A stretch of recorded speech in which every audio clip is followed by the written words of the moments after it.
Vítejte u druhého dílu ze 6dílné série o extázi, v kterém se zaměřím na mechanismus účinku a metabolizaci. Byť je to už poněkud obligátní informací, tak zvědavci mohou nalézt zdroje na literaturu, z které jsem čerpal v popisku pod videem. A nyní už hurá na primární mechanismus účinku extáze. Takže tedy z farmakologického hlediska extáze účinkuje jako inhibitor zpětného vychytávání a vypouštěč noradrenalinu, serotoninu a dopaminu. Při zhlédnutí obrázku molekulární struktury 3 zmíněných monoaminů asi není tato skutečnost příliš překvapivá, jelikož molekula MDMA je těmto monoaminům až nápadně podobná. Ti z vás, co viděli mé předchozí video o kokainu, asi už vidí, jak takový inhibitor zpětného vychytávání funguje. A extáze se v tomto ohledu příliš od kokainu neliší. Nicméně na rozdíl od takového kokainu je MDMA schopna obrátit funkci monoaminových transportérů a tím způsobit značnou výplavu zmíněných neurotransmiterů. Navíc ve srovnání s kokainem má MDMA rozdílnou monoaminovou afinitu. Přičemž jejím primárním farmakologickým cílem jsou transportéry a receptory serotonergního a noradrenergního systému. Z toho tedy vyplývá, že za psychotropními účinky stojí primárně blokace a obrácení chodu noradrenergních a serotonergních transportérů. A dále pak také agonizace, tedy aktivace receptorů těchto dvou neurotransmiterových systémů. Sekundárně pak MDMA také působí naprosto stejným mechanismem i na dopaminergní systém. A tudíž do určité míry jsou psychotropní účinky této látky modulovány zvýšenou aktivitou dopaminergních drah. Dobrá, nyní se jukneme na mezisynaptický mechanismus extáze, s tím, že k tomuto účelu využijí tohoto obrázku, který konkrétně znázorňuje mezisynaptální mechanismus působení MDMA v rámci serotoninového systému. Zde ještě doplním, že mechanismus, o kterém budu za chvíli pojednávat, v zásadě platí i pro interakci extáze s noradrenergním a dopaminergním systémem. Takže tedy ve chvíli, kdy se MDMA dostane do mezisynaptické štěrbiny, tak se začne pojit na serotonergní, noradrenergní a dopaminergní transportéry, které poté zablokuje, což následně vede ke kumulaci zmíněných monoaminů. Tyto nakumulované monoaminy se poté začnou fixovat na receptory postsynaptálních neuronů, přičemž výsledkem tohoto mechanismu je navýšení biologické odezvy postsynaptálních neuronů. Jak je však z obrázku patrné, tak je extáze schopná napojit se na samotné serotoninové receptory postsynaptálních neuronů. A v tomto případě se konkrétně jedná o postsynaptální receptory typu 5HT2A.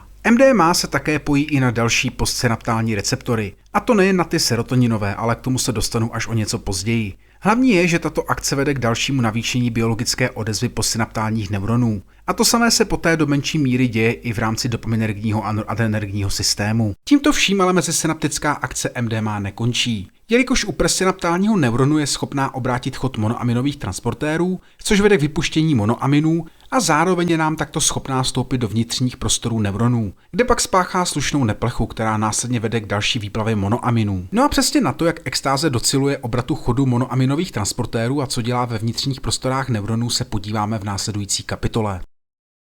K tomu, abychom pochopili, jak MDMA způsobuje obrat funkce monoaminových transportérů, tak je zapotřebí si nejprve vysvětlit, jak tyto transportéry vlastně fungují za normálních okolností. No a k tomuto účelu využijí těchto dvou schémat, kde je po levé straně znázorněna funkce serotonergního transportéru v normálních podmínkách a po pravé straně pak v podmínkách experimentálních při užití extáze.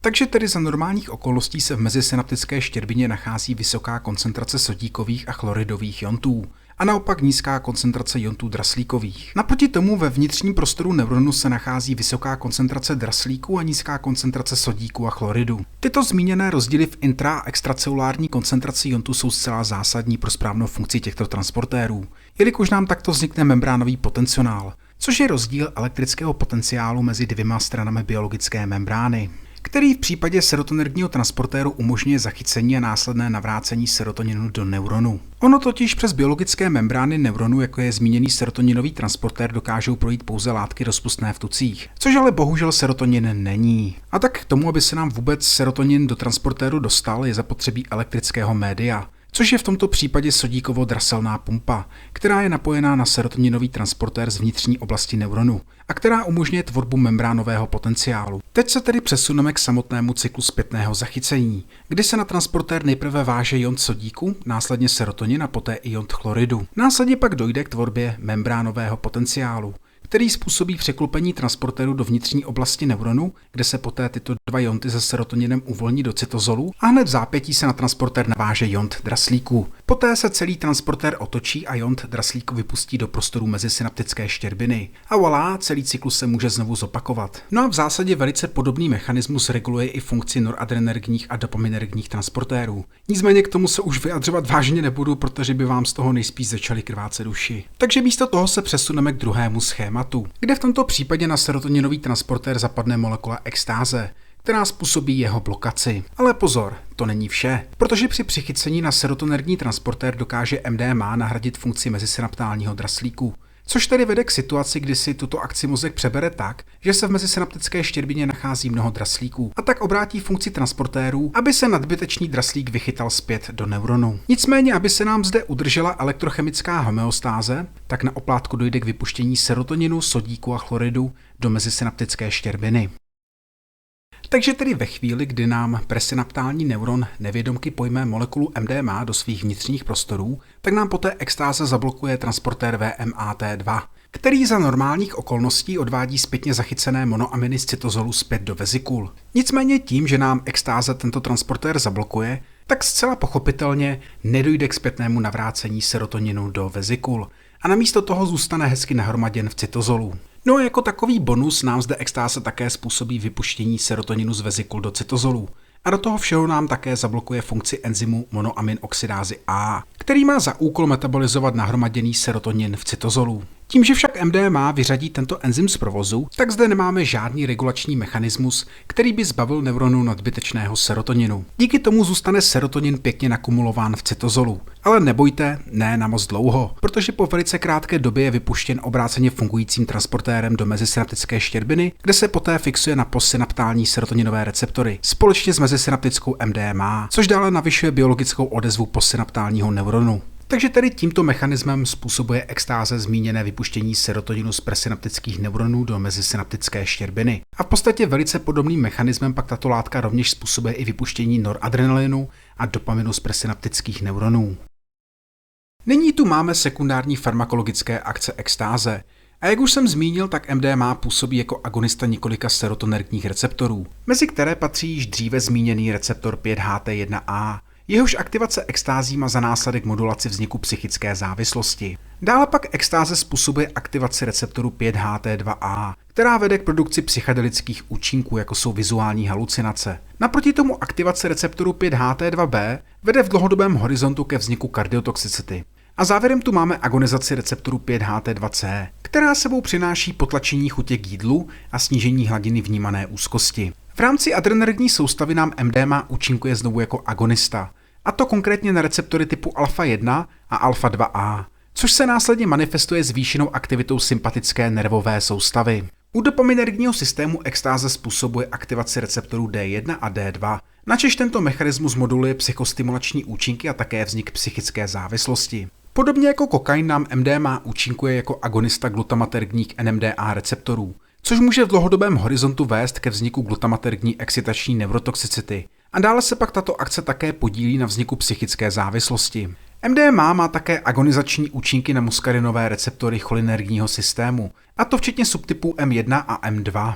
Zde výzkum naznačuje, že aktivace těchto receptorů moduluje psychostimulační a psychedelické účinky. Dále se pak také zdá, že má aktivace těchto receptorů i vliv na vznik delirických halucinací a vznik toxické psychózy, především pak při užití vysokých dávek.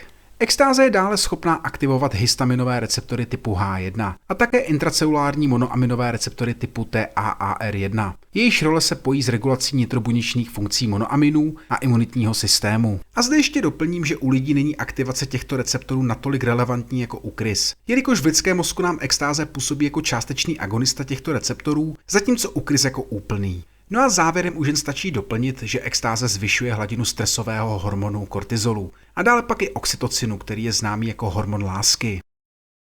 Tak a tímto jsme se dostali k farmakologicky aktivním metabolitům MDMA. Takže na začátku tu máme dříve zmíněnou MDA, celým názvem 3,4-metylendioxyamfetamin, která oplývá velice podobnou farmakologií jako samotná extáze. A tak se tedy znovu jedná o inhibitor zpětného vychytávání a vypouštěč noradrenalinu, serotoninu a dopaminu. Avšak na rozdíl od extáze má MDA větší afinitu vůči dopaminergním receptorům, díky čemuž je o něco silnějším psychostimulantem. MDA je navíc silnějším agonistou serotonergních 5-HT2A receptorů, což vede k produkci silnějších psychedelických účinků. A dále je pak tato látka také přibližně o 1/3 potentnější na dávku nežli MDMA a rovněž oplývá delší dobou trvání účinků. No a takovým bonusem na závěr je pak silnější neurotoxický potenciál této látky ve srovnání s extází. Dalším aktivním metabolitem je pak HMMA, neboli 4-hydroxy-3-metoxymetamfetamin, který má znovu velice podobnou farmakologii jako MDMA. Nicméně oproti extázi má tento metabolit nižší afinitu vůči noradrenergním a serotonergním receptorům a také je o něco méně potentní. Navíc dle zvířecích studií se zdá, že má tento metabolit oproti MDMA silnější stimulační účinky, a to jak ty centrální, tak i ty periferní.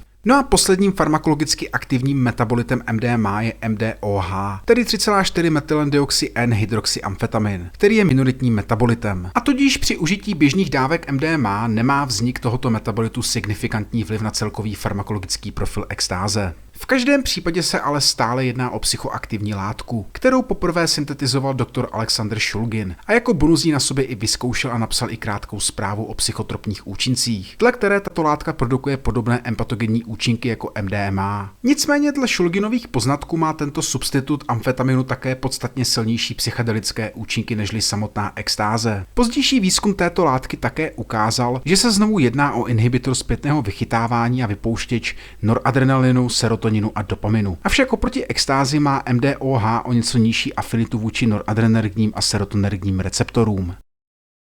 Ještě než zabrousím do metabolizace, tak letem světem proberu mechanismus vzniku serotonergní neurotoxicity, která se manifestuje redukcí počtu serotonergních neuronů v mozku, a to především u dlouhodobých a excesivních uživatelů extáze. No a hned takto na začátek doplním, že přesný mechanismus tohoto fenoménu není znám. Nicméně zde existují 4 možné mechanismy, které ke zmíněné serotonerní neurotoxicitě mohou přispívat. No a tím prvním je tvorba neurotoxického metabolitu extáze, který nese název 3,4-dihydroxyamfetamin, u kterého je známo, že způsobuje rapidní úbytek noradrenalinu a dopaminu v centrální nervové soustavě, nikoli však serotoninu. To tedy logicky naznačuje, že tento metabolit nehraje tak důležitou roli s ohledem na vznik serotonerní neurotoxicity. Navíc tyto nálezy pocházejí ze zvířecích studií a omezená data z výzkumu na populaci uživatelů extáze nepotvrdila souvislost mezi vznikem tohoto metabolitu a následnou manifestací serotonerní neurotoxicity. Co však ale výzkumy na lidech potvrdily, je skutečnost, že tento metabolit zvyšuje hladinu oxidačního stresu, která následně může vést ke vzniku serotonerní neurotoxicity.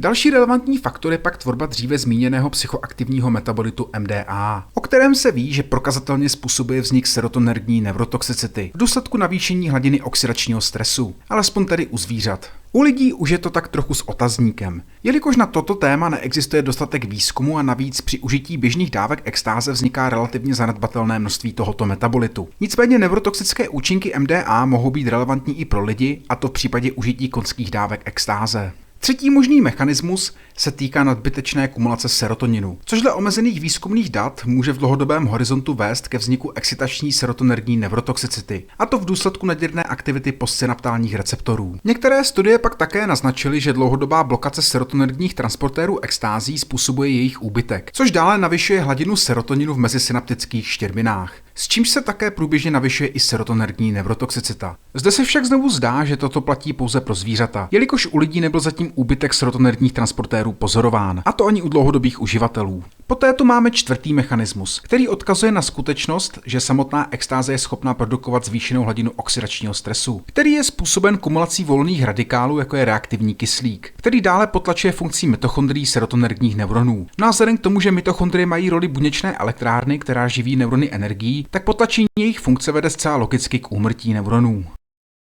Tak a závěrem tu máme metabolizaci. A začneme biologickým poločasem rozpadu, který se u racemického mixu pohybuje v rozmezí 2,7 až 8 hodin, a to v závislosti na velikosti užité dávky, pohlaví uživatele, hmotnosti uživatele, aktivitě enzymů a funkce ledvin. Pokud se pak bavíme o biologickém poločasu rozpadu jednotlivých enantiomerů, tak pravotočivá R-MDMA je tělem z 50% v průměru zpracována během necelých 6 hodin, s tím, že je zde rozptyl plus minus něco málo přes 2 hodiny. No a naproti tomu levotočivá SMDMA MDMA je v průměru zpracována po 3,6 hodinách s rozptylem necelé hodiny. Na rozdíl od kokainu je extáze metabolizována čistě hepaticky, tedy jaterně. A do celého tohoto procesu se znovu zapojuje starý známý cytochrom P450. Primární enzymy, které regulují metabolizační proces, pak zahrnují subtypy CYP1A2, CYP2D6, CYP3A4 a COMT.